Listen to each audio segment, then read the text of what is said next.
Hello, everyone, and welcome to episode 208 of the NZXT podcast, the official podcast at NZXT community. This podcast goes live on Fridays on the official NZXT Twitch. It is available to stream on demand on Apple Podcasts, Spotify, and SoundCloud. My name is Mike, and with me, as always, is Ivan. How are you doing, Ivan? How it do, baby boo? Happy late Friday. Stoked for an NZXT podcast after dark edition. We usually don't do them this late, but we have a very special guest, so we made an exception.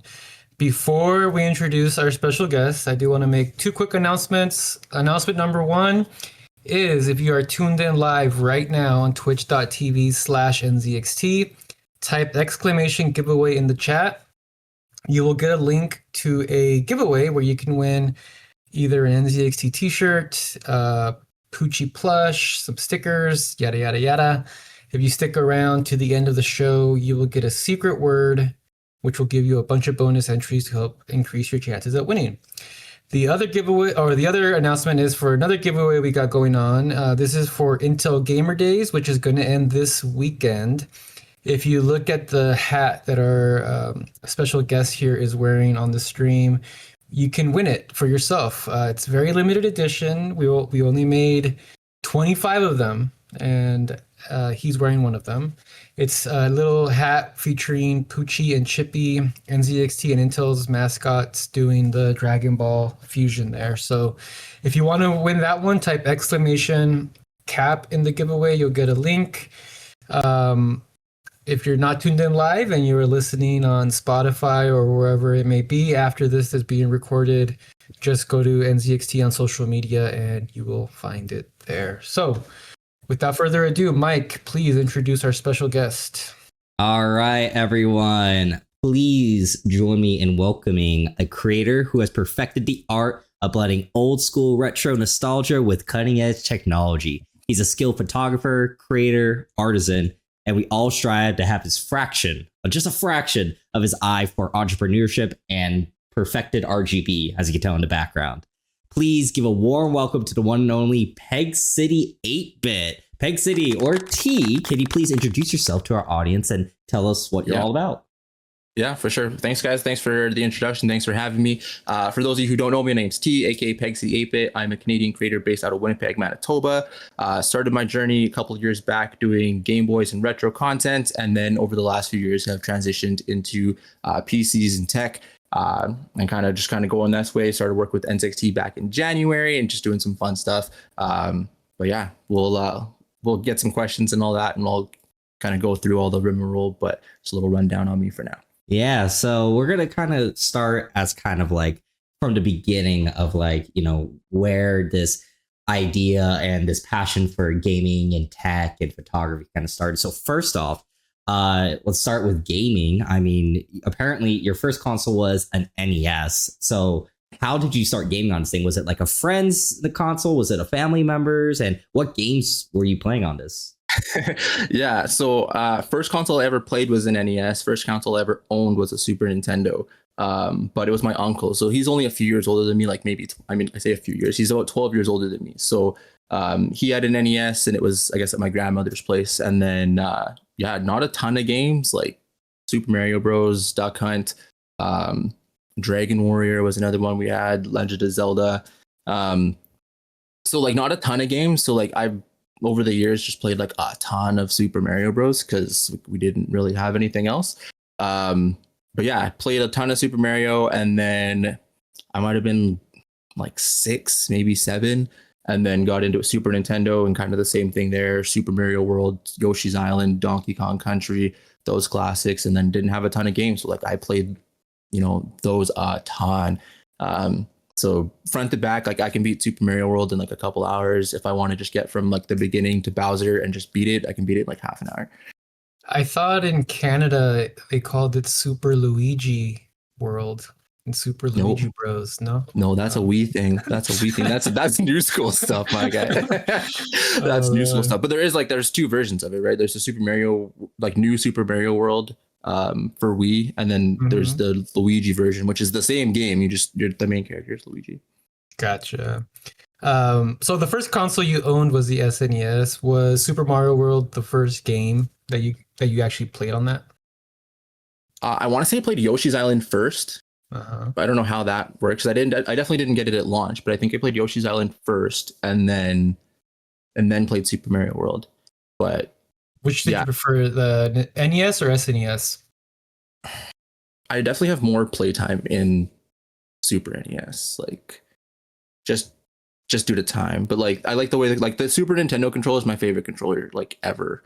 Just the way it fits in your hand. It's got like the rounded edges and everything like that. The NES is like I don't know, it's sharp, right? It's all it's a rectangle. So yeah, no, like the Super Nintendo controller has always been like, even when I'm playing like games on like on PC that are like more like retro feeling or whatever, like I'll play on an NES controller or SNES controller. Wow. Gotcha. Yeah. So basically you basically grew up, you know, in this 90s era, and you kind of now describe yourself as a retro gaming enthusiast. So do you think like what do you think is like the definitive like game that really like kind of sparked that lifelong interest into gaming and retro? Into gaming and retro, like I don't know, like so it was like growing up, it was me, like I have a younger sister and then I've got 4 cousins. So like we grew up like just controller hopping, right? Because it was like, I mean, back then it was just 2 players if you were lucky, but a lot of games weren't 2 players.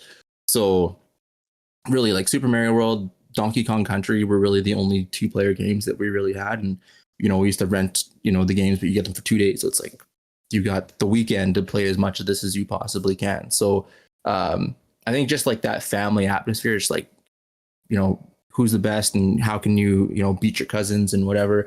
So we did that like a lot. Like we spent like the whole summer at Grandpa's place, and like like every, you know, couple of days we're going back to the video store, we're grabbing new games.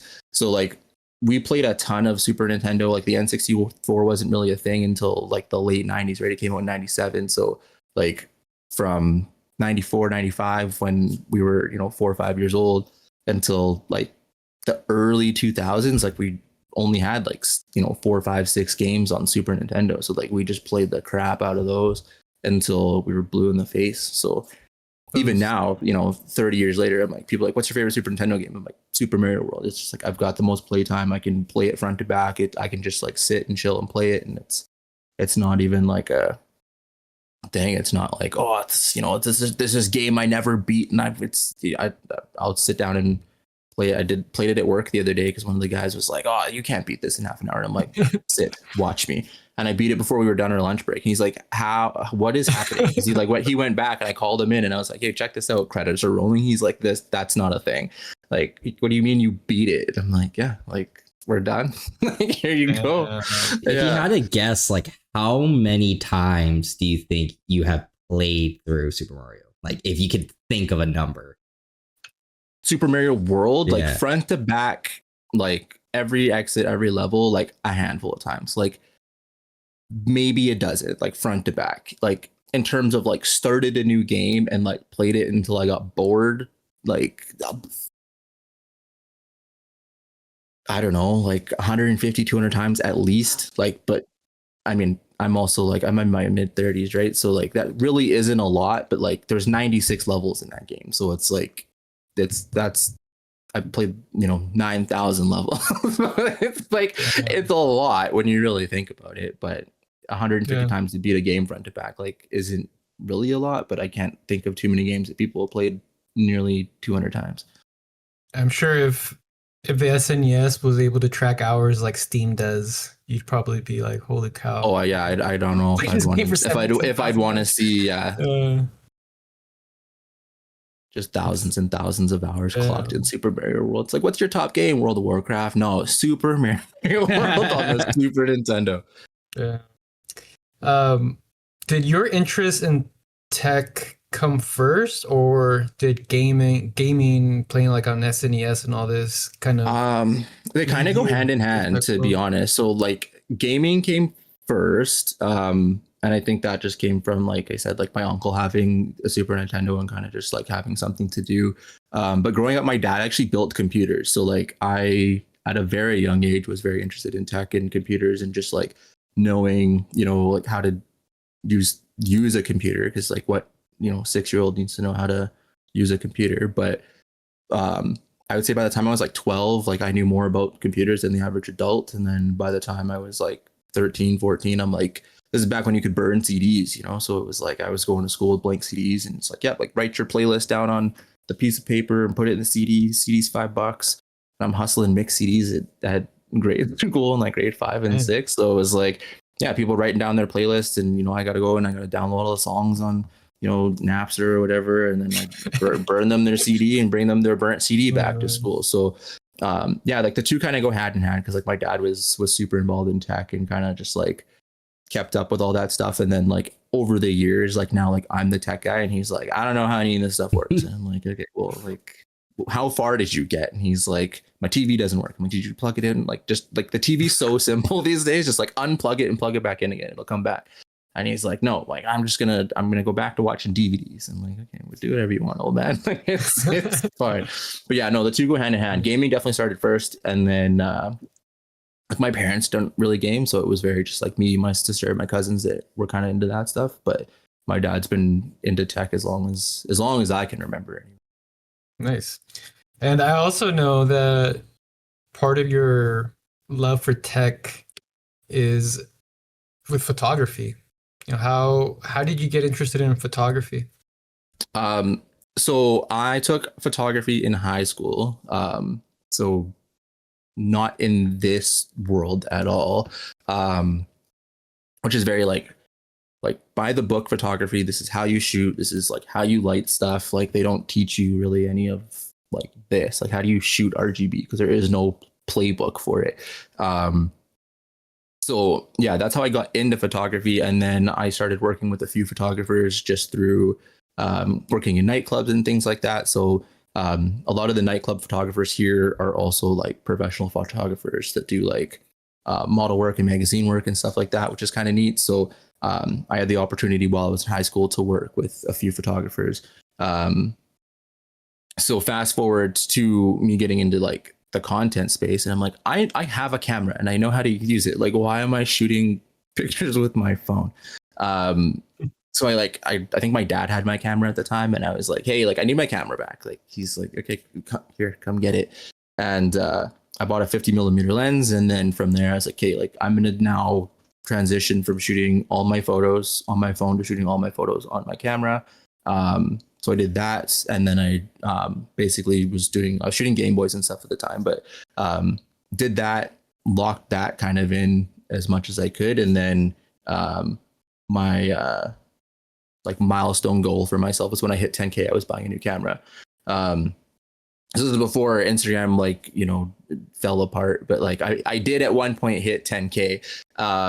So I hit 10K, bought myself a new camera, which is this camera I'm using now. So I bought the Canon M200. It was regular like $600. I got it on Facebook Marketplace for like $300 or something like that. And then I've just been kind of buying lenses over the last couple of years. So like I shoot everything on either a manual prime or a vintage prime. So none of my lenses have autofocus. None of my lenses like do any like crazy zoom or anything. Everything is manual aperture, manual focus. So I've been doing that for the last couple of years. But yeah, kind of fell into photography by fluke, and then fell back in love with photography when I kind of got into content creation, because your phone can do a lot, but it can only do so much. And then, you're kind of limited by your creativity by what your phone can do. And obviously like some phones have manual modes and pro modes and things like that, but there's still a limitation there. And I switched to a camera, and I like my next limitation is that like I don't have a full frame camera, and it's like I don't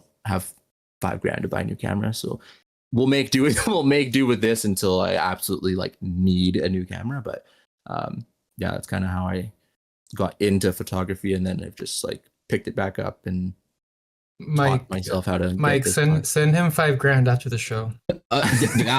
Got that. Yeah, I'll send you an invoice for it. It's all good. Yeah, easy. One of the things that really stands out to me with your content on Instagram is it's like a lot of this. Pull that photo out of the Instagram graveyard. It's like a lot of low light photography, right? Do you think that your experience working nightclubs kind of led you to these? Led me to dealing in low light. Yes and no. I've always preferred low light photography. Why? Because it's harder to shoot. Mm. I think like that's like it seems like such a simple answer, but like it's harder to shoot. Not everyone can do it, and not everyone is good at it. So I wanted to be good at it. So I've forced myself to shoot in the dark. There's no lights in here. Like, oh, you can't even see it. I was like, there's a window there, but it's like it's this big. And not a lot of light comes through that window. So I've made my setup look like it was shot during the day. I've perfected the art of shooting in the dark, but yeah, it's harder to do it. And I think that like that in itself is its own kind of achievement. Is that like people will do, day mode, light mode, and I'm like, oh, you just closed the blinds, like you didn't do anything. My setup is very difficult to emulate because no one really shoots in the dark. So and shooting anything in the dark, not even just a setup, like shooting, whether it be Game Boys or products or whatever, like it needs to be lit a certain way to look a certain way, right? And like a lot of people can't do it. So in the dark to a lot of people is just like, oh, like there's no lights. I'm like, no, like it's bright in here right now. I can promise you that. It just looks dark in here, but it is very bright in here. You can rest assured that it's not dark. So yeah. Why do I shoot in the dark? Because it's harder to do. Basically, like it's just like a little problem to solve, and you're trying to fix it. Oh, 100%. Like I'll like the lights in front of me aren't on. If I turn them on, like this scene gets like it looks funny, right? But like my lines are on, which are over here, and then like if I turn even just this off, right? Like it changes the scene. Like it just like now it looks flat, right? But now it's back on, and like this light hits all of that, so like it hits the shelf on both sides. It's little things. So actually, I kind of had a quick question. So, you talked about certain lenses. Right. I saw that you have like a 17, a 25, and a 50 mil. Like, what draws you to be using these specific lenses? To using certain lenses? Yeah. Okay, so I'll break down kind of like all my lenses are actually on my desk. So like I'll kind of break it. So the 17, so I bought the 7. This is a CS17 from TT Artisan. It's a 1.4 millimeter lens. I bought this because the 16 millimeter Sigma lens is like $400. So I needed a 16 millimeter lens that I could fit my setup in the shot. Is basically what I needed it for. This lens is $150. So there's that, right? The lens I'm using right now is a 25 millimeter 1.6 from Newer. So I needed something that was a little bit tighter. This lens, again, like I wanted something that was cheap and affordable, which is kind of something that I've really tried to focus on as far as like buying new lenses. Is like, can the average person afford the lens that I'm going to buy and then showcase so that it's worth them buying? Because a lot of people will buy new lenses like, yeah, like I got this new lens, the new Sony G Master, whatever. And it's like, yeah, like that's a $600 lens or a $700 lens or a $3,000 lens. And like the average person is not about to go and fork out $3,000 for a new camera lens. So like there's that. This guy, which is probably one of my favorite lenses right now, is like the Rise Spry. Is a 35 millimeter 1.6. I got this on AliExpress. This lens was $25, and it's probably one of my favorite lenses. Yeah, it's one of those things. I just like I'll go and I'll try and find cheap lenses that are decent or decent looking, and it's like, is it worth my time? If I think it's worth my time, it might be worth your time. But as far as like why I choose 35 millimeter, it's a little bit tighter. That's the focus on it is pretty tight, so I can get pretty close without having to worry about like auto like chromation or anything like that. I have like 6 different 50s. So like asking me if I like which 50. 50s are like what the human eye sees, right? For the most part. So if you're on a full frame camera, a 50 millimeter would be what you would see looking at something. So most 35 millimeter cameras have a 50 millimeter lens on them. I have too many 50s. So I have, is this 50? This is a 55. So I got a 55. I have a 49. I got a 58. And then I have like 3 other 50s that are around, but I have lots. How different is like a 49 to a 55 and a 58? It's subtle. It's subtle enough that like I'll switch from a 55 to a 49. Like it's subtle, but it's subtle enough. But like different lenses and different like manufacturers, like the lens itself, like the image looks different. Like even switching from like a 50 to a 55, like that 5, like it's 5 millimeters, right? Like it's like that's nothing. It's half a centimeter. But like the lens produces a different image. So yeah, like I'll switch lenses just based on kind of what I'm trying to shoot. And like I've gotten to the point now where I know, you know, I'll start all my shots probably with either the 25 that's on here or the 35. It's kind of how I shoot all, at least my reels anyway. So I do everything. I try to get at least one shot with each focal range. So I try to do 25, a 35, a 17, a 50, and then I'll have, you know, that's 4 shots. Okay, cool. Like set the next shot. Can I get the same framing and just change lenses? Right? Because like that's technically 3 different shots. I think the photos I posted today is the 17, the 35, the 49, and the 25. Interesting. So then you kind of used your photography skills to kind of start making content. Like I have one of the first like photos I have here is of from retro modding. It was the Pokemon Tidal Wave shell. So like, how did you decide to start utilizing your photography and like meshing it with your passion for retro? For retro, so when I got into like the retro gaming community, so like late 2019, early 2020, like I started it and I just wanted to showcase like flea market finds, and I was just like, oh, like this is the stuff I got from the flea market, like isn't it cool? Like very much like Ariel from the Little Mermaid. It's like, look at my junk. And then fast forward and I'm like, no, like there's a community here, right? So by the time you get to like this point where now I'm like working with retro modding and stuff, I'm just like, how do you shoot Game Boys and make them look cool? Was really what it started as. So like even this, like this whole like shooting in the dark thing, like this became a trend in the Game Boy community because like I said, like no one else could do it and like do it right.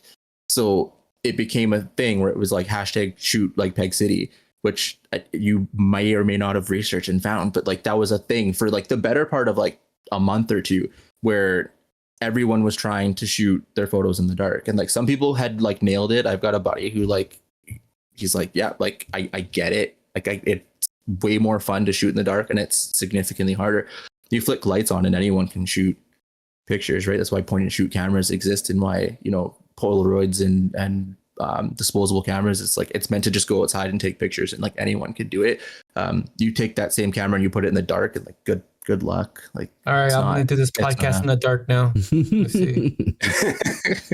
How's this look? Yeah, it looks great. You see, your camera can't even focus. Your camera's freaking out. Turn off your lights, Mike. The issue is I'm in Vegas, so I got this whole thing behind me. Yeah, big window there. So the other thing that really stands out to me about you, it's not even anything to do with your content, but it's actually your name. You know, when I first saw the name PegCity8Bit, I was like, all right, I understand the 8-bit part, but what the heck is Peg City? I had no idea until the NZXT research department, aka Mike here, told me, hey, I think Peg City means he's from Winnipeg, and then sure enough, you know, we found out that you are from Winnipeg. Yeah. So since you know the name Peg City is such a focus of your identity, are there any like things from Winnipeg that you try to weave into your content here? Into my content. So back in, I want to say it was it winter of 2020 or winter of 2019? one of the two. I did like a city tour and I went around and shot like a bunch of Game Boys around the city. And like it was originally the plan was like to do that like more often, and then like Winnipeg's cold in the winter, like cold. So I'm like, and I just happened to pick a day. I was like, I'm going on this day and I'm gonna bring 6 Game Boys and I'm gonna shoot them and I'm gonna drive around the city and I'm gonna take all these cool pictures. And I'm like, I have people who have like bought the images to like use as wallpapers on their phone and stuff. So like that was fun. So like I did that, and then like the day I picked ended up being like the coldest day of the year. No gloves. Like I don't even think I was wearing a toque that day. I was just like, oh yeah, and like froze to take these pictures. But as far as like integrating Winnipeg into my content, like not really. But stuff like that with like the snow, like I'll take Game Boys out in the snow and shoot them. Actually, funny enough, that white Game Boy, I was one of the first people in the world to build an all-white Game Boy. Really? So that's pretty cool. Yeah, so up until this point, like there's DMGs that have like they're white, but then they have writing on the lens, and retro modding is the only place you can get lenses that don't have writing.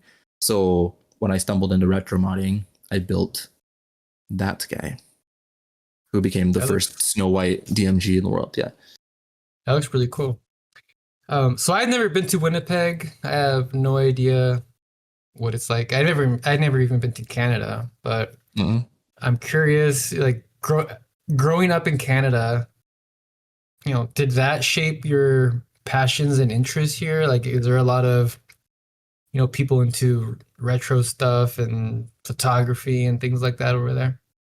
Here, yes and no. Like I think like photography's become more of a thing over the last couple of years, just like with COVID and stuff, and like being able to like access is different, right? Because you can just like shoot on your phone, right? So I think access to cameras have become like more affordable in the sense that like you can buy a decent mirrorless camera for like $600, right? Which is like not obscene, but you know, 10, 15 years ago, like a decent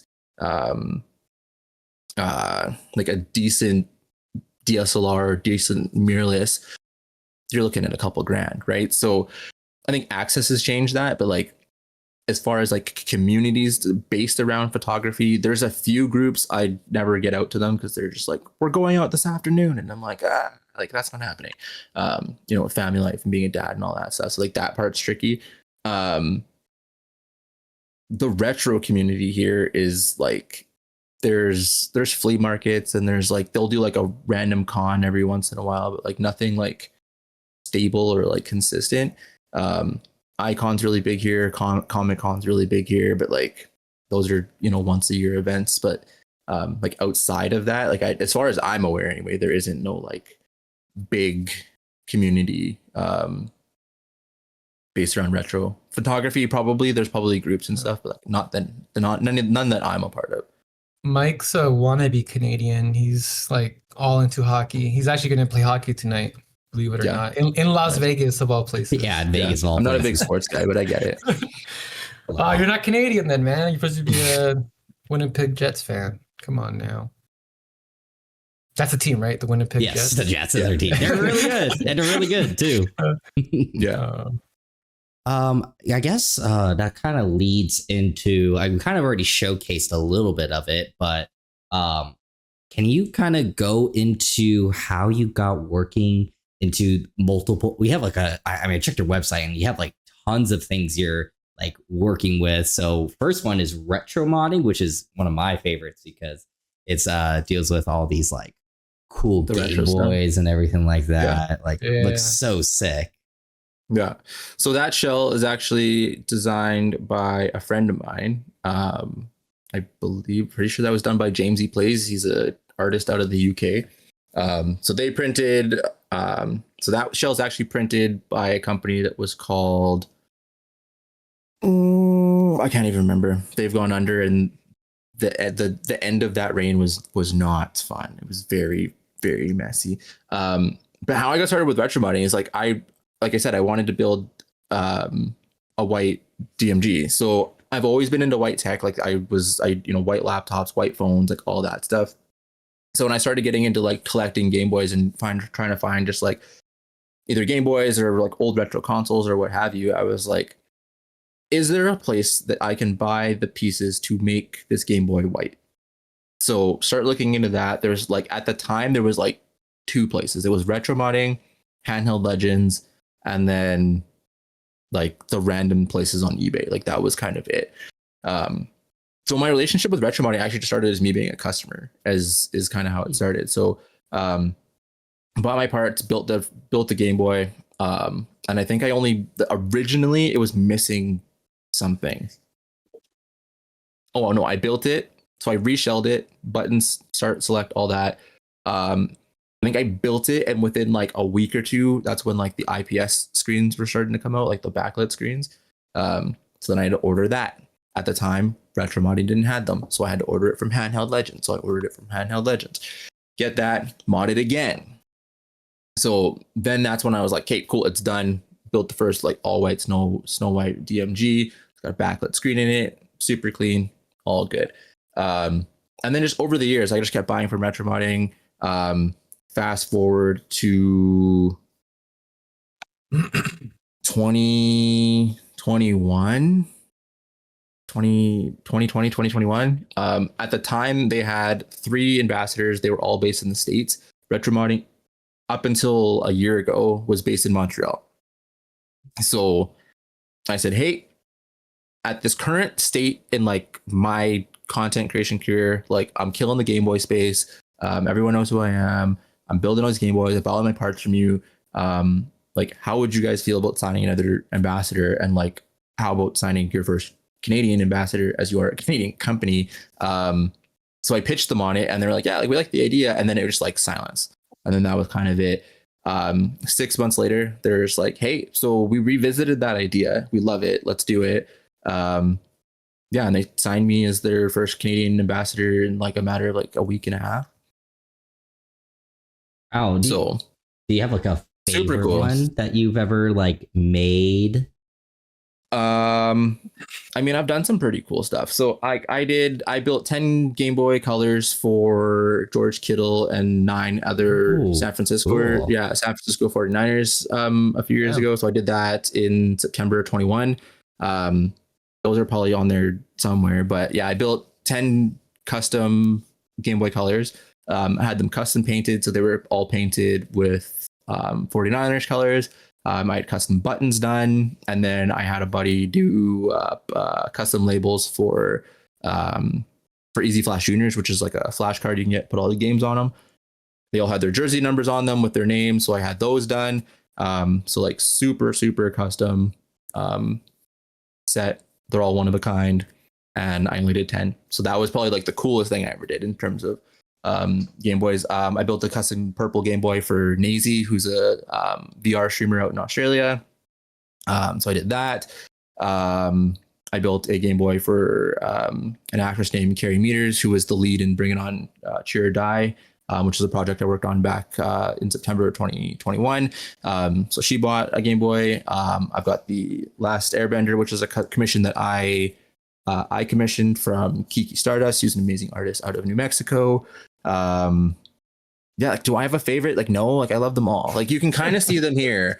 Like I've got a ton. Amazing, man. Like I think the last time we did a count, I have something like 50 custom Game Boys. Like it's like, yeah, it's a little crazy. But like I used to win them, right? Like they used to do raffles and stuff, and like I'd win them. Like that cotton candy one, I won. Like I won the little yellow gem thing there. I won that. But yeah, as far as like a favorite one, oh, actually, hold on, that's a lie. Ooh, he has the show too. Awesome. Let's see what he got. Okay, so this guy. So this is the Stay Rad, Stay Weird. This is one of a kind. Artist named Jesse, Limit Break Customs. He is based in not Australia. He's based in what's the other one? New Zealand. Amazing artist. He was a tattoo artist, and then COVID happened, and then he decided he was just going to start drawing and doing crazy art stuff, and then did a handful of like retro consoles, like nothing crazy. And then I reached out to him and I was like, hey, like, do you want to do a Game Boy? And he's like, yes, let's do it. So he sent me the shell. I built it. At the time, I had a custom set, like 3 custom sets of buttons made. So the shell's one of a kind. The buttons are one of a kind. That guy. Yeah. Beautiful. Oh my god. Yeah. So they're like polychromatic buttons. Like I don't know if you can see. Yeah, there you go. Look at that. Man, So Yeah. sick. you're legit making me want to get a Game Boy. I mean, you reach out to me anytime, Ivan. I'll hook you up. All right, I might have to hit you up. I'm a big Pokemon fan, so I may do it too. These look amazing, man. They're freaking awesome. Yeah, there's tons. Like I mean, I've got that. I've got like yeah, like I've won a bunch. I've made a bunch. Like giveaways, raffles. Like yeah, I got tons. It's like it's borderline like between Game Boys and keyboards. Like it's getting out of hand. Like it's low key. Like I have nowhere to put them. Like I have keyboards all over the floor because like I don't have space for them anymore. The other retro thing that you're into is actually one of my passions is vinyl records. How did you That's get a new into thing. So Yeah, like how'd you get into that? I wanted so I wanted the soundtracks that I played as a kid on vinyl. So I wanted Donkey Kong Country, which I have. Good I have the choice. first one on vinyl. I wanted Super Mario World, which is like next to impossible to find. And then I found it and it's on its way. So I wanted those. And then the soundtrack for Hollow Knight is like unreal. So I have that on vinyl. So that's how it started, and now it's getting mildly out of hand because like I've got the Toy Story vinyl now. I've got like the Yoshi one. I've got the record for Celeste, which is another amazing album. So yeah, it started as just like, oh, I just want a couple vinyl, and then next thing you know, I'm like, so like I'm up to 10, and now I need a crate, and like where do I put them? So yeah, no, it started as just like I just want a couple, and then it becomes a very expensive hobby, but. Which hobby like any good hobby is expensive. Like find me a hobby that's cheap, right? Like I collect stamps. Yes, but like rare stamps are expensive. So what's your favorite record so far? So far, probably the Donkey Kong Country. Like I have is it Banana Jams? No, not Banana Jams. I have Does that one have the DK song where it goes, "My name is DK"? No. Donkey Kong. No, this is like just the I don't even know what this is. It's not Banana Jams. Jammin' Sam Miller. I don't know. This guy. But there's 3 of them. So there's this one, then there's a yellow one and a green one. That's an awesome cover, man. Or a blue one and a green one. Yeah. But yeah, it's just it's the OST for Donkey Kong Country. It's got like all the classics, right? Like Aquatic Ambience is on like side 2, and then you got like the minecart level and just like the theme song. Yeah, so it's like just to chill and like throw that on. It's like, yeah, can't beat it. Love it. Oh, this is actually something that I think Ivan and I actually are also super into. I saw you drinking one right there. Is that congratulations, Cheers. By the way, on your sober journey. Yeah. Like I saw this post and you made a resolution in New Year's of 2019. So that sounds right. Yeah. What made you decide to kind of go down that road? Go sober. Honestly, it low key started as a joke. Okay, so coming into 2019, like people. Okay, so when I went sober, people thought I did it because my wife was pregnant with with my oldest, which is like part of the reason, but like not the reason. So like, I genuinely enjoy the taste of beer, right? So no different than someone who like grab a Coke or whatever and just like, oh yeah, like let me drink, throw back 6 Cokes. Like I would grab, a can of beer or whatever and just drink. So like you'd catch me drinking beers at like the middle of the afternoon just cause. So I was like, I could do a year. Like what's 365 days, right? So 2019, the goal was just to make it through the year, right? And like it was just a lot of people doubting me, saying like, your son's gonna be born and like that'll be it. Like the stress of being a new parent will take you out. And I was like, okay, well, just determination. We're gonna do it now. So I finished the first year. So I finished 2019 sober, and then by the time I got to 2020, I was like, I don't need to drink anymore. Like I'm good. All right. I used to work in nightclubs. I used to party a lot. So like to do it, I was like, I'm good. And then also by that time, there was like a lot more options available. Not a lot more. There's way more now.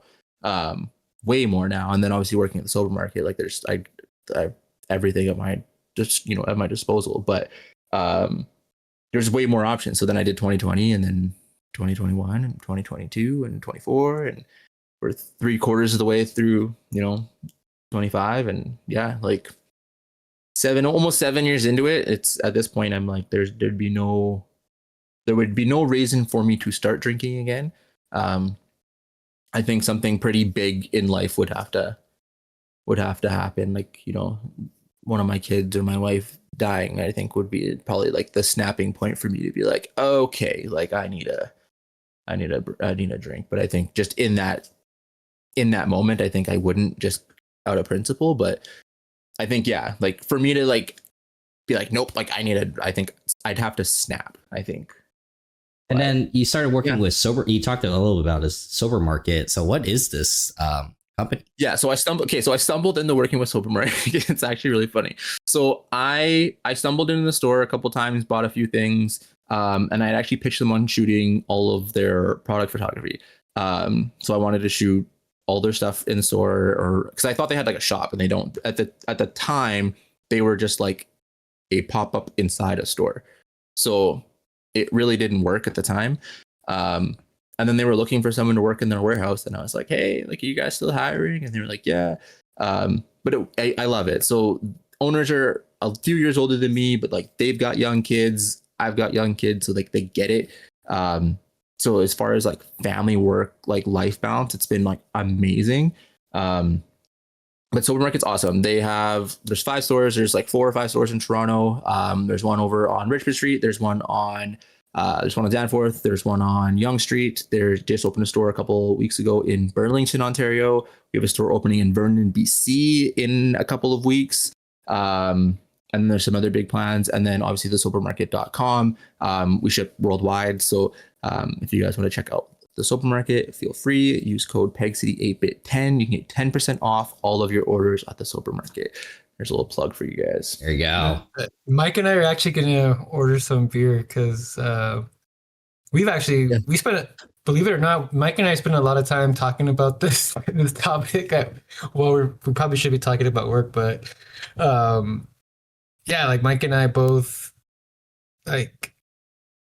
like you used to party a lot, I guess you could say. And then we both decided, you know what, we should probably see what it's like to drink for a while. Yeah. And then like we've been sharing like our favorite like NA beer. I think for your last birthday, Mike, I sent you like Athletic Brewing.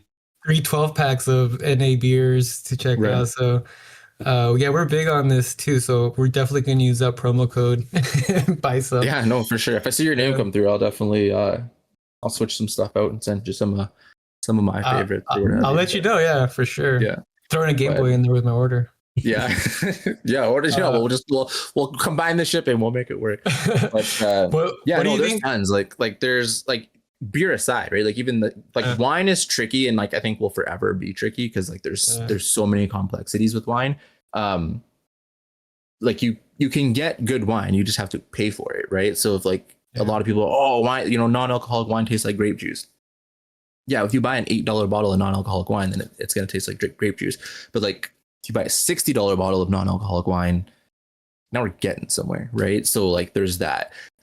Spirits, like you're not looking for like a 1-to-1 replica. You're looking for something that mixes well and like can be made into some type of cocktail. So like Captain Morgan is coming back in the next couple of weeks. You didn't hear it from me. Tanqueray also coming back in the next couple of weeks. You also didn't hear that from me. But like those are top sellers, and like those in a drink are almost 1-to-1. Like they're very very, very close. But if you're looking for like that burn and you're looking, for it to taste like you're drinking alcohol, like that's not what they're there for. They're there for, the experience and that flavor profile. Like those have been perfected pretty well. But as far as like, I want to like feel like I'm, drinking acid. Like that's not what we're doing, right? Like we're here for the social side of it, right? It's like I want to be able to mix a drink at Christmas and cheers my family, and it's not like not being left out. And it's like, oh, I'm just drinking a Coca-Cola. It's like, nah, like I'll mix some mean whiskey rum, or rum and Coke at Christmas, and like people are like, what's in this? And I'm like, it's non-alc captains, and they're like, no, there's booze in here. I'm like, no. I've made margaritas for people in the summer, and they're like, there's no tequila in here. I'm like, no, there's tequila. There's just no alcohol. They're like, it tastes like there's alcohol in here. I'm like, no, it tastes like there's tequila in it. There's tequila in it. It's just not alcohol. So like that's been fun because it's like being able to expose people to it. Like I'll bring a 12 of non-alc beers to a party or whatever. And people are like, what are you drinking? And I'm like, oh, I'm drinking whatever beer I brought. And they're like, oh, that's different. And I'm like, yeah, like, do you want one? And then people are like, hey, where do I get these? Right. And people are placing orders for beer at the party. And I'm just like, I'm ordering 12 right now. I'm like, okay, like, do you? But yeah, no, it's opened up like a crazy world. Cause it's like I said, like when I went sober, there was very, very few options. It was, Corona, and then like the zero alcohol, like the zero Heineken had like just come out. So like, that was really it. And now like, there's like I work in a warehouse that's got 850 SKUs, right? Like there's so much to choose from. There's a lot, and then there's a lot, and a lot of times like I'll drink one and I'm like, I'll have to double check to make sure it's non-alcoholic because it tastes exactly like it's so good. Beer. Well, so we were sent samples from this brand, and the label looks identical. So they have two beers. They have an alcohol version and non-alcohol version. The label is identical, other than the fact that one says 0.5 and one says like 5.0. These beers have been sitting on my boss's desk for like 3 months, and I'm like, I'm drinking one. So I put them both. There was two. I put them both in the fridge today. This happened. This is today. Put them both in the fridge. And then we're leaving, and I go to grab one. And then he's like, you can't drink that. And I'm like, what do you mean? I'm like, it's the rice beer. It's fine. And he's like, that has alcohol in it. And I was like, whoa, that would have been fun. Because I was going to crack it on the way home and just like drink. And he was like, yeah, no. He's like, that, yeah, wrong one. I'm like, good call. Good call. Because that would have been fun. Like I would have texted you and I'd be like, I don't feel so good. Those beers aren't good. He'd be like, no, you're drunk, my friend. Like, yeah. So yeah. What have you noticed? What have you noticed has been the biggest change in this entire sobriety journey for you? Dude, I'm so far into it. It's just like a regular day now. Like, I don't know. Migraines hit hard. Like a migraine when you're sober is like, this is what a hangover feels like. But like I don't miss like that heavy head feeling, like being like not being able to like pick my head up off the pillow and stuff like that. Like I think like that's like that clarity is like I don't miss that like at all. Like at all. Like being too drunk to remember the night before, being, too drunk to walk, like all the cons that come with, heavy drinking and partying. I'm like, I don't miss that. Like at all. I miss the people when I worked in nightclubs. Obviously I miss the money, but like, yeah, like the not being able to like do anything the next day or for the next multiple, like I don't keep that. You should start your own nightclub called PegCity8Bit. Okay, so if we get a chance to talk again, I'll tell you about it. Because if I say it on air, someone's gonna steal it, and then I'm okay. But I have an idea for a nightclub. It's actually pretty cool. Okay. I can't say it on air. Yeah, we can't have people stealing the idea. Yeah, someone's gonna be like, so I stole this idea from this guy. His name's PegCity8Bit. He's from Winnipeg, Manitoba. It's genius. It opens next month. Like, yeah, so it's funny you say that because I have had an idea for like the better part of like 10, 15 years. And I'm like, it could work. And it would work in a city like Winnipeg because like we've done all of the themes of it. We've just never put them together. Okay. Very interesting. All right. Curious. Mike and I will have to steal that idea from you off the air then. I mean, if it goes live and the first one pops up in California, I'm making a trip down.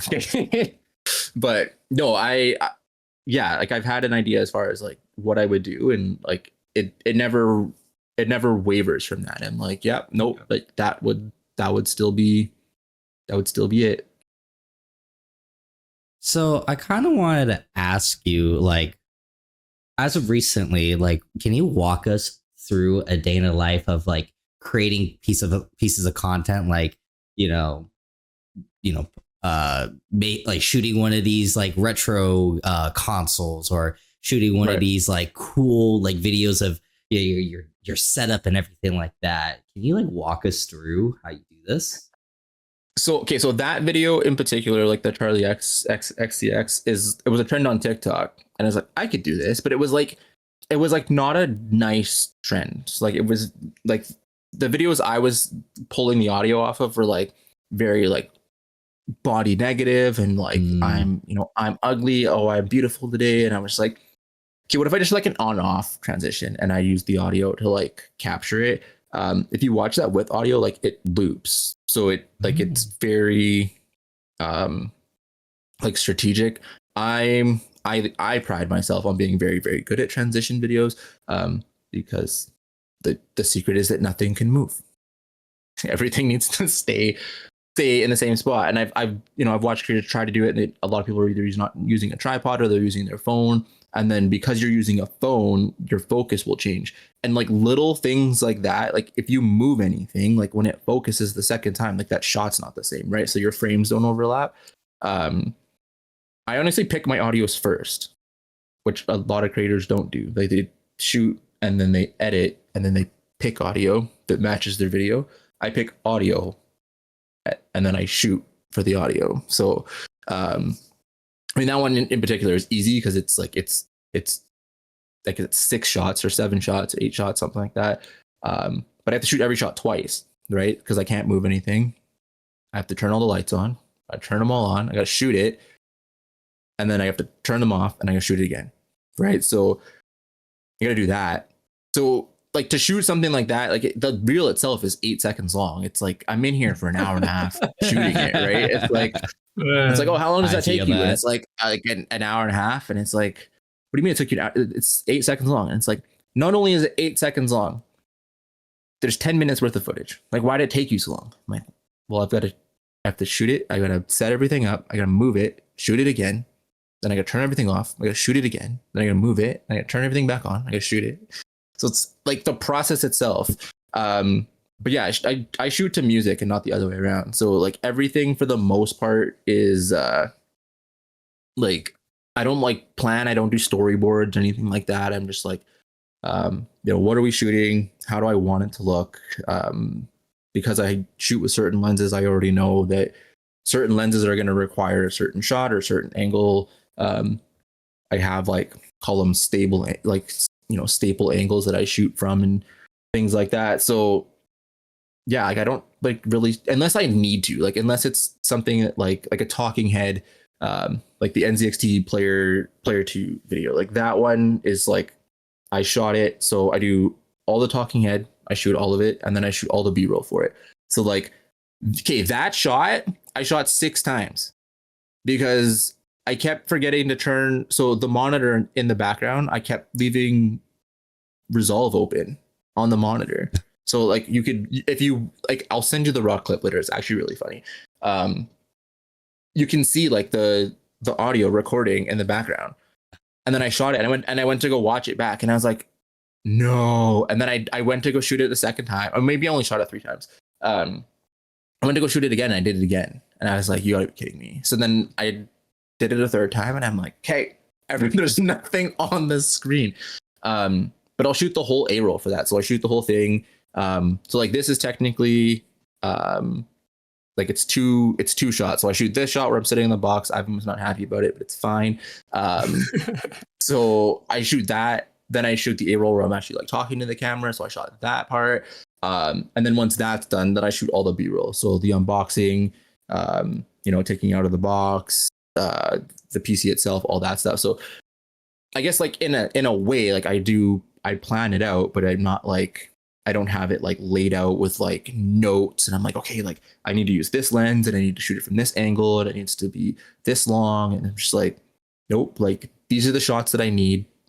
And I just kind of come in here. I'm like, I want the box. I want the box open. I want the PC coming out of the box. The PC going on the desk. Speaking of the box, I forgot you were sitting on it, but that box is heavy duty. Like I checked it before I sat on it. I wasn't like, all right, we're gonna jump on this thing. Like it's hefty. It's okay. I see our CEO liked the post, so we'll let it slide. It's a thick box. Like it's not. It wasn't like because like a PC, like the box the cases come in is not the same box. I don't know what you guys ship that thing in, but that thing is heavy duty. It's pretty thick. Yeah, I got it. Heavy duty. For people that want to get into creating this type of content, what would you like recommend? RGB content or like PC content? Just like tech content in general. Just do it. But like just do it. Like just take the stuff you already own and just take pictures of it. That's the easiest way to do it. Like when I started, I was literally shooting junk. Literally shooting junk. I go to a flea market, spend $100 and come back and be like, look at all my trinkets. Like look, like literally have like, I'd lay it all. I don't know if you can't find them because they're archived. I'll send you a picture after, Mike. But like, I would literally go and I'd find all this stuff and I would lay it out on the floor and I would just be like, look at my junk. This is the junk I bought from the flea market. I spent $100.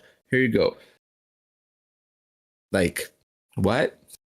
And people followed me for it. Like, what'd you grab at the flea market? Are you going to the flea market anytime soon? And I'm like, no. But like pre-COVID, like I could go to the flea market and spend $150 on Game Boys and I'd come back with like 30 or 40 Game Boys. Like it was bad. Oh. You know what you should do is you should start shooting content with one of those Game Boy cameras. Game Boy camera. So there's guys that do it and I won't because they own it.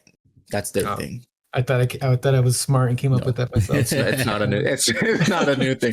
No, it's super neat. Like I've seen guys like shoot whole videos with it. You know, I've seen people take like 3DSs and stuff to concerts and shoot. You know, concerts. Oh, really? You know? Yeah, and it's just like it's like the video that comes out of those is like not good, but it's still like a neat little thing. But it's not like oh my God, like look at this 4K video that I got on my 3DS. It's like, look at this. Like it looks like it was shot on a cell phone from like the 2000s. Like it's not good, but it's still like a neat thing to be like, this was shot on a 3DS. And it's like, what? It's like, okay, sure. And I know one of the things that content creators go through, even people like Mike and I who do this for work ourselves, right. It's like slow growth, burnout, just inconsistency and things like that. Like how do you keep yourself motivated to just constantly, like you said, just shoot it, just do it, just pick up what you got. Don't just pick up and grind. So I've slowed down. Like I'm not gonna say that. Like I used to post every day. I think in 21, 22, like I was posting 2, 3, 4, 5 times a day. But I've slowed down. I think it's just like I've gotten to a point where my kids are getting older. The time I have to shoot content is becoming less and less, and I just kind of get done what I can get done. But as far as like how do I stay motivated, it's just like that there's still like OGs that have been following me for 4 or 5 years that still rock with my content. So like that in itself keeps me going. The fact that like there is creators and people who look up to my content, like that in itself will also keep me going. But yeah, like the whole like Instagram slow on the algorithm, like I don't have the time nor the patience to fight with the algorithm anymore. Like I don't care. Like every time I've ever asked anyone who's doing a little bit better than me, like, oh, like what's the secret, man? Like how you growing so fast, how you getting all the views, the likes, whatever. It's like, oh man, you just gotta stay consistent. It's like, bro, I've been consistent. Like I've done that. I've been posting once a day. I've been posting twice a day. I've been posting 3 times a day. I've done the reels for 30 days. I've done the photos for 30 days. Like I'm just out here doing me. You know what I mean? So like actually scroll back up, Mike. Go back. Scroll up. Where'd it go? Scroll down. The picture in the middle. Down. No, the other way. Sorry, I forgot I'm a little delayed. Which one? Oh, you're delayed. Keep going. The other way. Go down. Down the timeline. Down the time. Is that center? It's a bright photo in the middle of the frame. Yeah, in the middle of the grid. Oh, keep going. Looks like it was shot during the day. No, keep going. So okay, so see that one on the left with the girl in the snow? Girl in the snow. Oh, this one? Down one. So it's that wallpaper, but it's in the middle of the grid. Sorry, I'm fine. Yeah, we got a little delay. Sorry. Snow? She could just take it. I'm like, I just want to take the mouse from you. Come on, Mike, you can do this. So you said the can snow do in the it. middle? In the middle. That wallpaper. Go the other direction. Scroll down. Okay. Yeah. This one? You'll find it. Oh, here it is. This one. I see it. That one. There you go. Yeah, I shot that at 12:30. In the morning. Wow. In this room. Jeez. So like just like little things like that, right? And like the caption is like, "Would you believe me? I told you I shot this at 12:30 in the morning." And like people are like, "There's no way." Like, there's no way. That's lighting. It was a giant softbox in the corner. I'm just blow it up. But yeah. So it's like one of those things, right? Where I'm like, shooting in the dark is difficult. Shooting with the lights on is not. But then like shooting with lights on comes with a whole other thing, or shooting during the day, because like you end up with light bleed, right? So then like you can't make RGB saturated when windows are bleeding on it. So like that's a whole other thing. But yeah, that was shot in the middle of the night. Wow. How long did it take you to set this up? I mean, I shot it at 12:30 in the morning, Mike. So you can probably answer that yourself. I don't remember. I think I think I set up the shot for something else, and then I was like, let me see if I can do this, and I did. That's crazy. Maybe half an hour. I don't know. Not long. Like, it's really just it's a big softbox. Like that's really all it is, and just bounce it off the ceiling. Do you have like a dream collab with anyone? A dream? Yeah. With anyone? Yeah. I mean, one of them, like, and it's like, it sounds cliche because I'm here. Like, one of them was NZXT. So, like, that's off the table. So, like, we're good there. Samsung's another one. Done like some little stuff with them. Like, they sent me like some PR and stuff, but like nothing crazy. So, Samsung Canada, if you're watching this or listening, let's chat. The other one would probably be Canon, like Canon cameras. Never done anything with Canon. So, again, Canon. So since you're you listening, we should chat. Since you said NZXT, how did you first get introduced to NZXT? I wanted a new cooler for my H10 Elite, and I wanted one old school. Old school, yeah. So I wanted a new cooler, and really like the only like cool coolers at the time were NZXT Kraken. So I bought a X63 and then had that for like a year and a bit, and then switch cases, switch coolers, and then in December, I was reached out by a agency to work with you guys on the Elite Gaming Gear launch, and then ended up with the Mini Elite TKL, and then we have now since flourished into, I got one on the desk too. Got this one. I got the black one over there. Whoa, what happened? I'm touching stuff, and now I'm even sending you hats in the mail now. Yeah, I got hats. I got a keychain that's somewhere, but yeah, no, the Elite Gaming Gear collab kind of opened the door up. I posted it, and then I think his name was Rudy, was looking for a few people to post some like additional stuff, and then we kind of connected there, and then I didn't get anything from that side of things.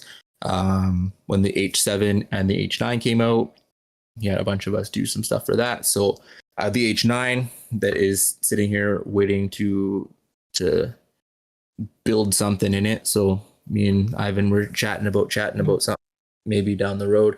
But see, now that I know where you work, see, we can do some bartering here. Yeah, we'll see. Yeah, we'll see what we get. Yeah, like You I send send me you goodies, I send you goodies. Yeah, we could I make send that. you a motherboard, and then you send me some NA beers in the mail. I could Easy. probably make that happen. But yeah, no, the that's kind of how I got back in touch with NZXT is like just like, and then with this new, you know, PC campaign, like again, like that was a fluke. I was like, hey Rudy, like I want to build an NZXT PC. He's like, so funny enough, I got this thing, and I'm like, let's chat. So yeah, it's just like I'm one to kind of try and build relationships and kind of keep things open when working with brands, and not just like thank you for the stuff and then disappear into the wind. Like, you know, I like Nah, to there's kind of like you. keep in touch and build some type of relationship, you know, whether it be just as simple as like, I think I got both of you guys on LinkedIn, and it's just like, yeah, like they're people, and like if you actually work with the people you're, you know, interacting with in terms of your brand collabs, like brands are probably more likely to reach out and be like, hey, like I got this thing, it's not up your alley, but thought I would touch base with you first, right? And then it's kind of how I've tried anyway to keep things open, is like create good content, create good relationships so that brands at least want to work with you moving forward on campaigns and stuff. And you're, you know, a first thought rather than an afterthought. Like, oh yeah, this campaign's been Yeah. running for 6 weeks, and it's like, hey, did you want this? And I'm like, well, no, the campaign's been running for 6 weeks. Like, where was I 6 weeks ago? Oh, yeah, it's been great working with you, man. And you've definitely Likewise, been on it, and I you're always try. you're always top I of try. mind for me too, because Yeah, you're always like asking questions and giving feedback and things like that. So GG's, man. It's been fun appreciate it. working with you, and hopefully Appreciate we that. can keep working together. Um, I do have a question from our community here that I want to ask you before we start wrapping things up. Sure. It's from Isle of Gems, and they Oh, ask, Miss Meg. do you have any tutorials on any of your socials for those learning to shoot with a camera? Yes and no. So I have one that's buried, and it's more so just on camera settings and what they do. I should probably redo it for cameras, but the settings are the same regardless of whether you're on a camera or on a phone using Pro Mode. But I'll share it to my story if I can find it after this. But I should also reshoot it. Settings are settings. At the end of the day, it's no different than you know, PCs. Like, you're not, if you're switching motherboards, like, or keyboards even, right? Like the Windows key is in the same spot. Like it's not any different that way. So I have one. I will find it and I will post it, and then I will reshoot it at some point. Nice. These all are right, Mike. fun. It's time for my favorite part of the show. Speaking of fun, it's where Mike asks you some fun questions. So, Oh, Some Mike, ridiculous. take it away. I got some fun ones. We'll ease into it, okay? So don't worry. So we'll start with simple ones. You know, what is the best food in Winnipeg? The best. Okay, so there's this place called Mongo's. I haven't been in a while, but there's this place called Mongo's. It's essentially pick your own Mongolian stir fry. Ooh. So they got like a veggie station, a meat station, and they got all the sauces, all the spices. So you basically put everything in this little plastic bowl, and then you bring it up to the grill. And they got like 3 different kinds of rice. You can add eggs and whatever to your stir fry. Fry it up right in front of you, and then they put it on a plate and they hand it to you. I've been going there like 20 something years, and it's like the best.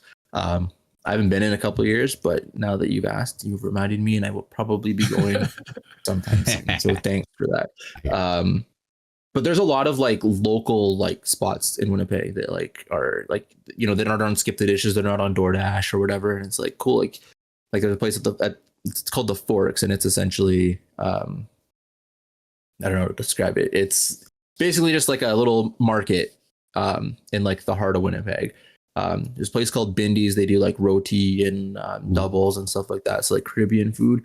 Probably one of the best roti in the city, and like you can't get it unless you go there. So I'm like, if I'm at the Forks and I'm like, we're there for lunch, and I'm like, do I want Bindy's or do I want something else? And it's like, I'm here. probably getting Bindies. Like I used to work downtown and it was bad because it was like a 5-minute walk. I'm like, yeah, I'll be back in 20 minutes. I'm going to get Bindies. Yeah, too close to good food, and yeah, it's a bad news. But Mongo's like, yeah, Mongo slaps. Ooh, now I'm hungry. Out of all the Nintendo consoles, so including the DS, the Wii, and everything, what is the number one? What is the best? Out of consoles or handhelds? Everything, including handhelds, because like you could say like SNES, NES, but they also have the DS, the DS Lite. The Switch now is honestly pretty dang good too. So what's the number one if you had it? If I had to pick one, probably GameCube. And I didn't own one. So like that's like it's weird for me to say that. I had friends who owned GameCube. So like the GameCube era, I think just like shaped gaming different, right? Like you end up with like that's like first Nintendo console with 2 joysticks. You've got like multiple buttons, like all that stuff. So like, yeah, probably the GameCube. Like N64 like changed the space as far as like 3D gaming, but like the GameCube I think solidified that for Nintendo. Good idea. Do you have a favorite gaming memory? Either with your siblings, your cousins, your friends? That's a good question. I don't know off the top of my head.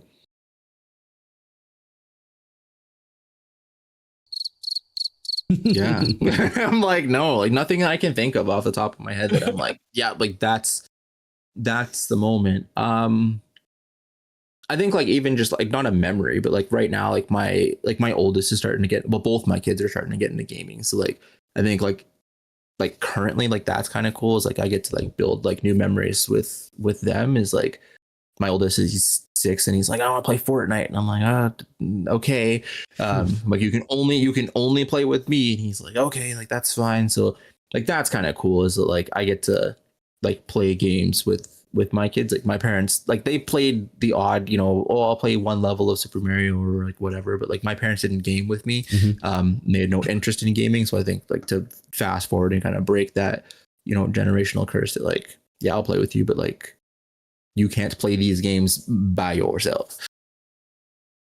There's I cannot remember their names, but there's a gaming couple and their daughter plays with them. Super cute, and I think it's an awesome way to like bond because like they're playing Peak recently, and it's the funniest thing because she'll just immediately just fall down and everyone starts laughing. So I like that. Yeah. Do you have a favorite Pokemon game? Since you post a lot of like the retro stuff with Pokemon games, do you have a favorite Pokemon one? I'm just like I'm super boring when it comes to Pokemon, so I've honestly only played Red and Blue. I own most of the Game Boy games, but Pokemon Red's probably my favorite. So yeah, I've got, I don't know, like 5 or 6 copies of Pokemon Red, but like like I have custom painted versions. I've got like colored version. I have a whole bunch of nonsense. It's bad.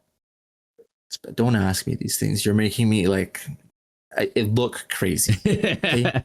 Oh, I don't know. I look a little crazy. I just have a full closet full of them, but they're all right. Yeah, no, yeah, I got like 5 or 6 copies of Pokemon Red. Like I got like the standard version, then I've got like the Pokemon Red DX, which is a colored version, and then I have like a custom painted sparkly version, and then I have one that was it's got a custom marbled shell that was done by a friend of mine in Toronto. So then like I got custom labels done for that. So then I've got that copy, and then I have a blue version of the same. Like it's bad. It's bad. Thanks, Mike. No problem. If you weren't doing like part-time pretty much content creation, do you know what you would be doing instead? Nothing. Nothing. I don't know. I've never really thought about it. Like what I would be doing in terms of like just filling the time. I never planned to be a content creator. I never like this was never part of the journey. I literally just fell into it. I think when I got my first email, like, hey, like we'd like to send you a free product, and I'm like, oh, this is happening now. Okay, cool. yeah, and then when you realize that you're kind of good at it, you can maybe reach out to, some bigger brands and kind of go about it that way. Yeah, I don't know what I would be doing if I wasn't doing this, because I never planned to do this in the first place. So I'd probably just be chilling and buying games and playing games and living life. But like I never thought about it. Like it was never like, oh yeah, like I'm gonna build this crazy account and I'm gonna go from 5 followers on Instagram to 8,000 and change. Like truthfully, when I built the account, I was just like, I'm gonna share my flea market and garage sale finds with people who like retro gaming. Like that was all it was meant to be, and now we're here. Nice. So it all worked out. Yeah, exactly. What is one thing on your desk that you cannot live without? My BenQ screen bar. I didn't even have to think about it. Wow. What do you put on it? It's a light. Oh, the screen bar. I was thinking about the screen monitor. Never mind. Oh, wow. Yeah, love this thing. I think it's like probably one of the most underrated pieces of tech that I own. Honestly, I need to start doing that because, like, I mean, I have a pretty bare setup right now. I just have all my plushies and figurines behind me. But honestly, I should start putting up some RGB and everything like that to kind of make the setup a little bit more of a setup. Like do something with it. Yeah, no, I had the original one that you had to like touch, like the controls were on the bar itself, and then I've had the Halo for I don't know, a year and a half. I had 2 at one point because I had dual monitors, so I had 2 Halos paired to like one of the controllers. So that was pretty cool because there's only a few people who have done that. Dad Dranka is creator out of Kelowna. Put me onto it and I was like, okay, pause, wait a second. Like because I had one in the middle of 2 monitors for the longest time. And like, you can pair 2 of them to one. And he's like, yeah, like I just found this out. And I was like, BenQ, I need another one. Like, yeah, like if you showcase the pairing part of it, it was like done. So that was what the whole video was. This is like, I'm not going to unbox another one, but I will tell people that like that is a thing. And now with the ultra curve monitor, I'm like, I don't need 2. So yeah, I like it. Do you have a favorite game as of right now? I'm like nose deep in Fortnite. Like it's no bad. build. Yeah, 0 builds. Good. 0 builds and Blitz. Like Blitz is like it's dirty. It's bad. It's super fast paced, and I like fast paced games. Like I like gun game on like Call of Duty. So like, I like that, like super fast, like let's go. Like the match is only 8 minutes long type thing. So I love that. So like fast paced. My duo is like not thrilled about it. She's like, it's so fast. And I'm like, yeah, whatever. But you'll learn. Yeah, no, I'm like, figure it out. So yeah, no, Blitz and 0 builds are crazy right now. Silk Song just came out yesterday, so I'll be head down in that as soon as I can pick that up. But currently Fortnite, as of probably next week, it'll be Silk Song. So good choice. What would your last meal be? Probably Mongos.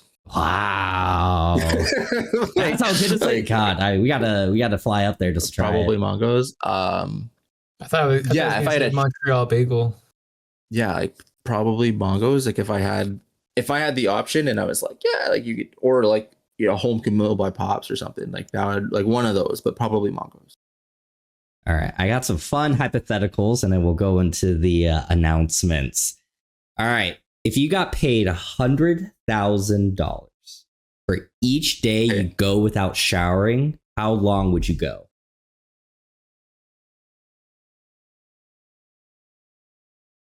I just saw this question on Twitter. Is that where you got it? Yeah, it's been blowing up on Twitter, and I was like, oh, I gotta ask this because I'm curious. So we're talking hypothetical. Okay, yes. I just can't shower. You just cannot shower. No, like you can't use baby wipes or take a bath or. You can't do. It's just literally just. This is it. This is me. Yes. $100,000 a day. I could probably push it a week. Yeah, I mean, if you do 10 days, that's a milli right there. Right, but like I'm moving all day, right? So like, I mean, but if you're getting paid $100,000, you don't have to move. You could just stay put. You Yeah, just like I'd be stay like, in a you. I'd room. be like, listen. I'll give you $100,000. I'll give you $100,000 when I'm done. Just let me sit here for the week. Yeah, probably like a week. Week and I'd make it to the weekend. Yeah, like 10 days. 10 days.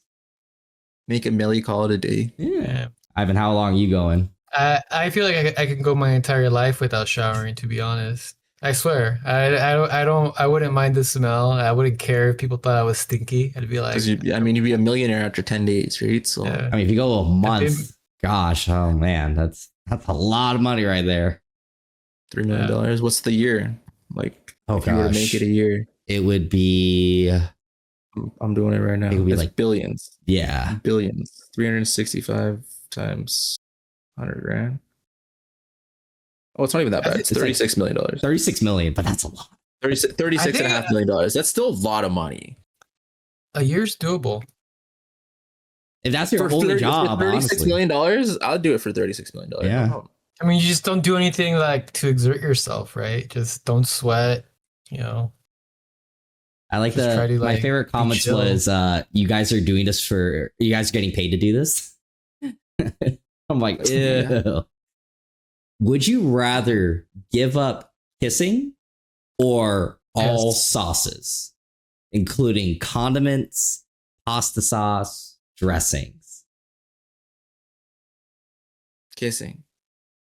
I think that's kind of the global consensus. That seems like a global consensus. Like, you got to eat bland food for ever. Like pretty much the only thing I put sriracha on like everything. So like right immediately, I'm like, no. Yeah, you can't use like ketchup for dipping. No pasta anymore. You can't have pasta sauce. Yeah, hard pass. Yeah, I'm like, I think I'd give it kissing. I was like, I can't. I would only give up kissing Mike. There you go. All right, last two. $200 a day for the rest of your life. Yeah. However, you will freeze randomly for 10 seconds. One time, solid, randomly throughout the day. Like you'll just like this for 10 seconds. Like you can't move. You're frozen in place like you're in freeze tag. Would you do it? For $200 a day? This means but it can happen anytime. And you're driving. Really, during this time, you cannot drive a vehicle. $200 a day. Let me do the math. Like, let me do the math. Like, if you're like crossing the street and you like $73,000 a year. So it's basically like a salary, and you just can't. You could literally just do this for the rest of your life, basically, or at least you do part of it. But you cannot drive. You cannot drive. You couldn't even walk because what if you're walking across the street? You just pause for 10 seconds.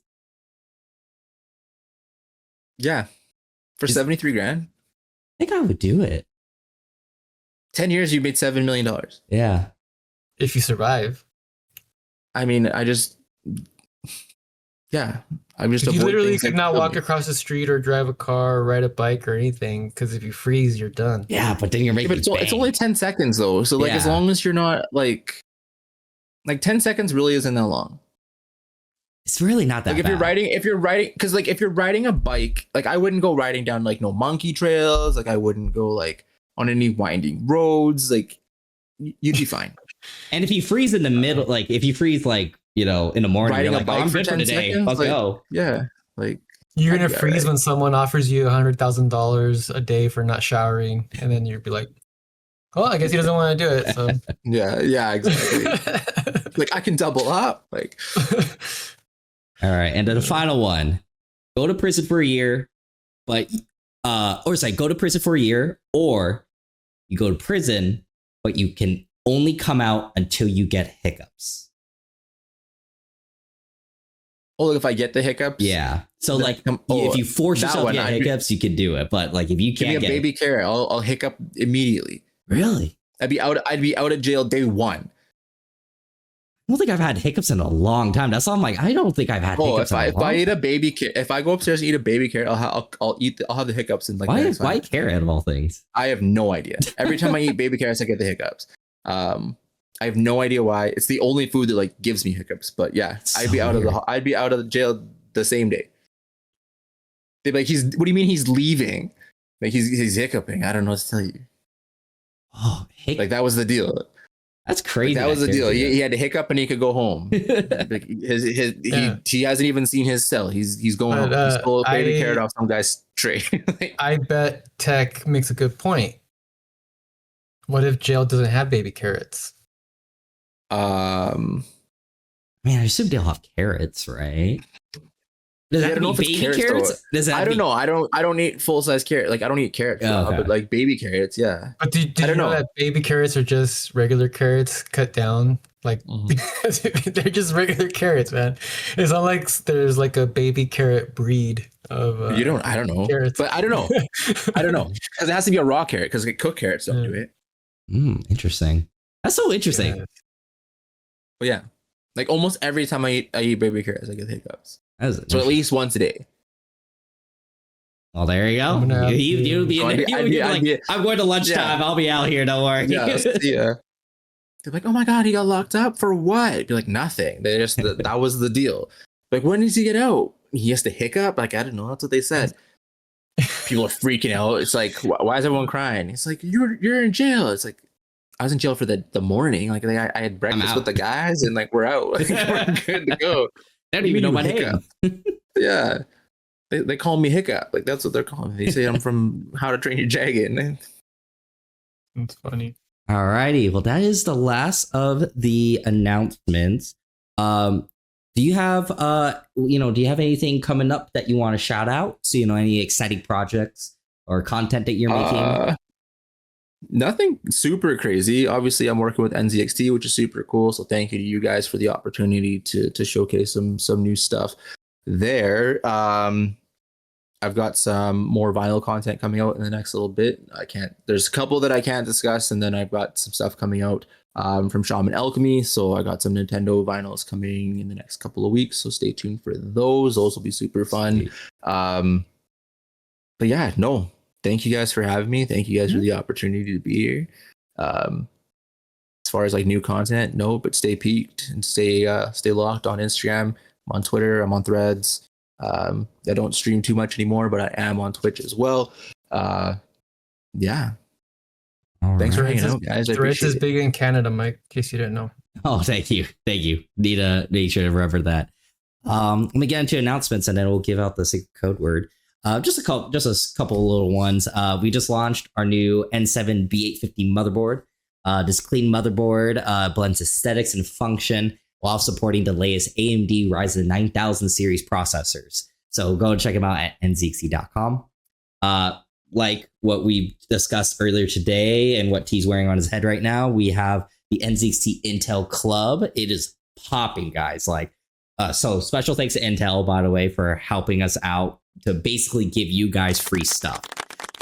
We're giving out shirts, plushies, gift cards, hats, and the biggest prize of them all, we are giving away a PC again for the month of September. So please go to nzxt.co/club, sign up, participate in our community, and you can earn Poochie points.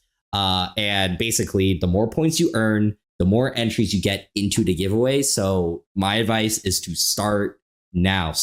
If you start now, the more points you get, which means more entries into the giveaway, which means more chances to win the PC or all the other stuff that we're giving away. Poor Ivan has to basically mail this out every month. He has to mail out like a box of everything. So everyone, please do this so Ivan is rewarded for his efforts. I actually had to clean up this podcast room because there was like a boxes behind it. Yeah. So before we go into anything, so we have a Gleam giveaway for a shirt, stickers, and a plushie. You can see Poochie right behind me. T, there is a secret code word that gives people 1,000 extra entries for sticking around to the end of the show. Do you have a code word you'd like to have as the secret code word? Let's do like just any word, or anything you want. Okay, I was like, did we talk about this? No. It's like a fun thing. I'm like, you know what? We'll let them decide what the code word is. A little bit on the spot. Code word Game Boy. Code word Game Boy. Easy. I love that. I'm updating the Gleam right now. So everyone, please refresh your Gleams. For the code word is Game Boy. code word Game Boy. Ivan, do you have anything before I go into the outro? Just want to thank T, aka Pig City, for joining us today. It's been awesome getting to know them better, and the more I talk to them, the more I realize we're living the same life. So I'm sure we'll have more to talk about on We'll connect more, yeah. after this podcast. And also thank everyone who tuned in during the non-regularly scheduled time on the podcast. So it's been a good one. So thank you, everyone. Yeah. Thank you guys for joining us. And remember, tune in live on Fridays on the official NZXT Twitch. And don't forget to listen to previous episodes on Apple Podcasts, Spotify, and SoundCloud. Hey, if you got any questions for us, send an email to podcast@nzxt.com or tag @NZXT on social media platforms. Thank you, T, for joining us today. Everyone follow him on socials. I'm going to put his link right there. Go ahead, check his website out, buy some stuff with his creator codes. And I hope everyone here has a very, very lovely weekend. Have a good day, everyone. Take care, guys.